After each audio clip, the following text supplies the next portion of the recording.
सर्व मान्यवर, निस्पृह परीक्षकगण व माझ्यासमोर बसून मला ऐकत असलेल्या सर्व समाज बंधू भगिनींना माझा नमस्कार. मी माहेरची पुष्पा दामोदर महाजन व सासरची सौ पुष्पा अवधूत पाटील जळगाव. करी मनोरंजन जो मुलांचे, जडेल नाते प्रभूशी तयाचे, असे श्रद्धेय साने गुरुजी.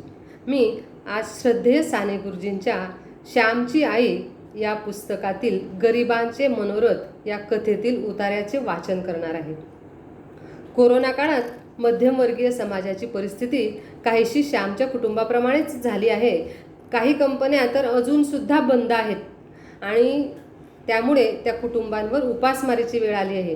तरी अशा कुटुंबांनी घाबरून जाऊ नये. गरिबी असतानासुद्धा श्यामच्या आईने श्यामवर चांगले संस्कार केले.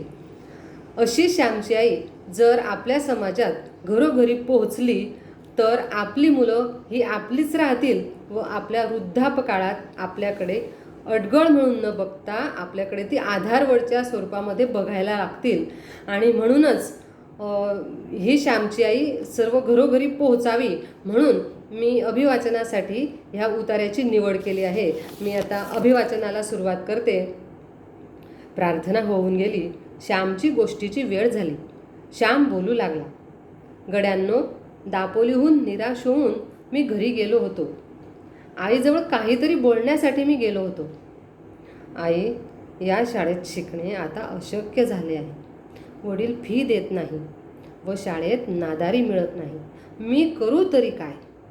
वडील म्हणाले, शाळेत नादारीसाठी उभा राहा. मी वर्गात नादारीसाठी उभा राहिलो तर मास्तर म्हणतात, अरे श्याम, गरीब का तू आहेस? बस खाली.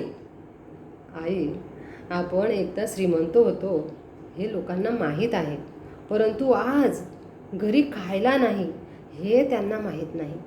सांगितले तर पटत नाही. वर्गातील मुले मला हसतात. मी खाली बसतो. श्याम, तू आता शाळा सोडून दिली पाहिजे, आई शांतपणे म्हणाली. आई, आत्ताशी तर 5वी इयत्ता माझी पास झाली. एवढ्यात शाळा सोडून काय करू? आज माझा काय उपयोग आहे? मला आज काय कमवता येणार आहे? असे मी आईला विचारले.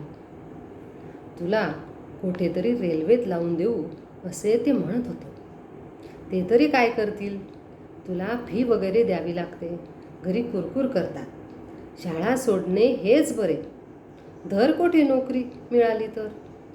आई म्हणाली, आई, एव्हापासूनच का नोकरी करावयास लागू? या वयापासून का हा नोकरीचा भुंगा पाठीमागे लावून घेऊ? आई, माझ्या केवढाल्या उड्या, केवढाले मनोरथ, किती स्वप्ने. मी खूप शिकेन, कवी होईन, ग्रंथकार होईन, तुला सुखवीन. आई, ह्या साऱ्या आशांवर पाणी ओतावयाचे, सारे मनोरथ मातीत लोटावयाचे. मी जणू कवी होऊनच बोलत होतो. भावना मला बोलावीत होती, माझ्या ओठांना नाचवीत होती. श्याम, गरिबाच्या मनोरथांना धुळीतच मिळावे लागते. गरिबांच्या स्वाभिमानाला मातीत मिळावे लागते.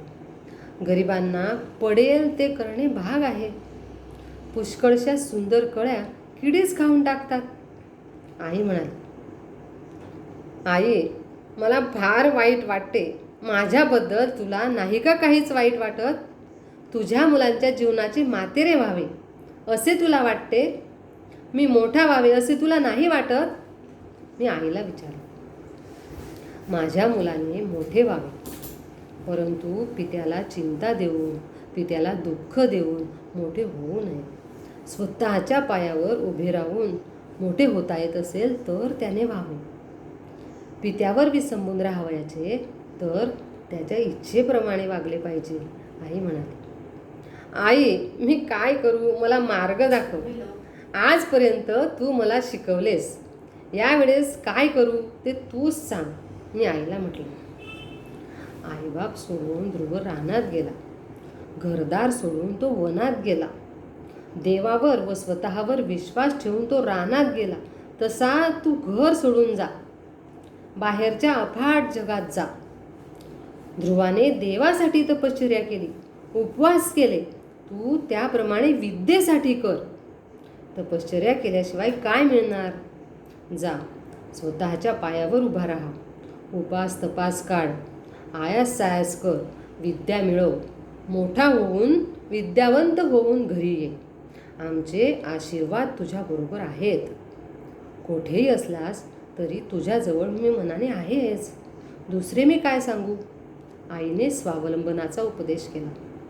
आई, मी खरेच जाऊ का. माझ्या मनातलेच तू बोललीस.